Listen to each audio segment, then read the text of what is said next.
this friend of mine who has a very hard time when it comes to people looking at her own designs. And so most times if someone smiles and says, "Oh, what you've got there is really nice," she'll save the file and compile the window, and so she can only write inside of the lion's mouth. It doesn't matter how many times the teachers shout, until she's in solitude, the pen just won't come out. Stare at her workspace and she can't even draw a dirt trace, but give her a deadline and leave her alone and she'll produce this masterpiece out of stones and charcoal. But no, and so that part of her story goes untold, except for the very few that she holds incredibly close. So when the bell's tolled, she's got nothing to show, even though we all know she's way more than capable. If you're interested, then I suggest that you listen close. Her hands are the opposite of a house built for horses, just because her canvas never got through metamorphosis.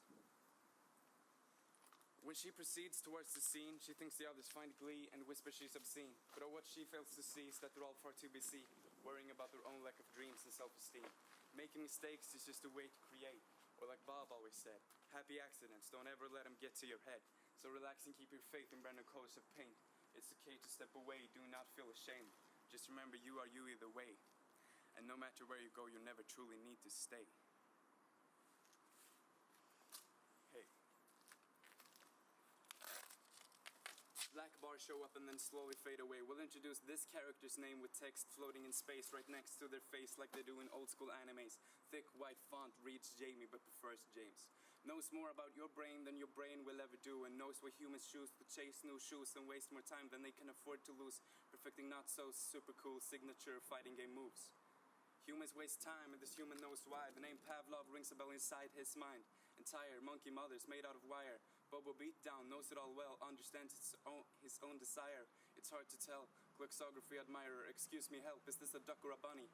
Long story short, he basically finds comfort inside of psychology. But the knowledge can't help him when he's in an attack, and the college can't save his skin when his vision turns black as he scratches his head until there's blood in the bed, refuses to be fed, no soup, no bread, as he frequently meets the beasts called anxiety and washes his hands for an infinity but never truly feels clean. Horrifying what a view that's so obscene can do to a perfectly healthy figurine. James, please, listen to me, eat, sleep, have some self-esteem. He responds with, "It's not that fucking easy!" Followed by, "I'm sorry I yelled. I'm sorry that I screamed. It's just that you say this every time you see me. I say it's okay. I love you.